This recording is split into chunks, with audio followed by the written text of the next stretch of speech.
নিয়েছেন, কিন্তু যারা এখানে ভিক্ষু সংঘ যতই আসছিল যতজন ছিলেন সবাই আমার ওয়াই এবং বয়সে খুব ছোট ছিলেন। একজন ফান টিচির খুব সুন্দর, খুব শিক্ষা দীক্ষায় তারা খুব উন্নত। যেই জায়গায় আমি গিয়েছিলাম সেই জায়গার হসপিটাল আছে, ভিক্ষু সংঘের হসপিটাল। আচ্ছা বলতে এইটা আমার তো সব জায়গায় যাবে, একটু আমি বলছি। আপনি ওখানে আমি ফেসবুকে দেখেছি, আপনি বলেছেন যদি আমার এখানে মৃত্যু হয় তাহলে আমি স্বর্গবাস করব, তাই তো? এই করে বলেছেন তো?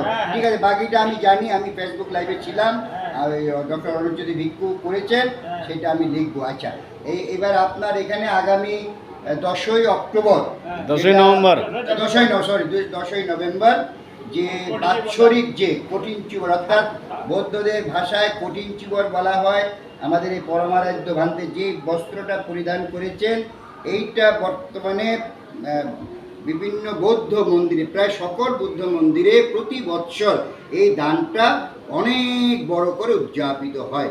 কিন্তু দুর্ভাগ্য অনেকে জানে না, এটা কিন্তু জাতীয় উৎসব নয়। উৎসবটা অনেক বড় হয়, কিন্তু বৌদ্ধদের জাতীয় উৎসব বুদ্ধ পূর্ণিমা।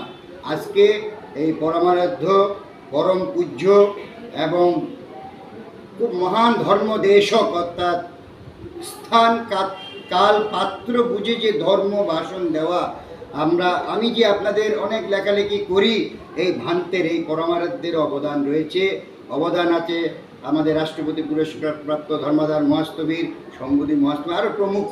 কিন্তু এই ভান্তে আজকে আমি সাক্ষাৎ করে এখানে এসে দেখা করলাম। আমি খুব ভালো, আশীর্বাদ করুন যেন আগামী দিন আপনাদের আশীর্বাদ।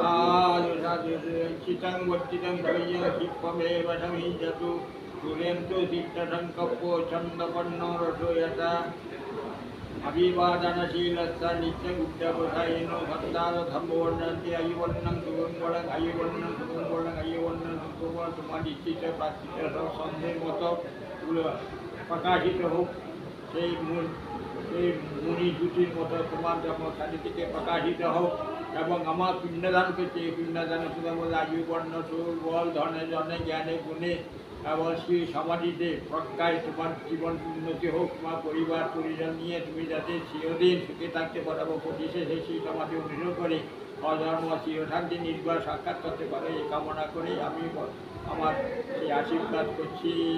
সাধু সাধু সাধু।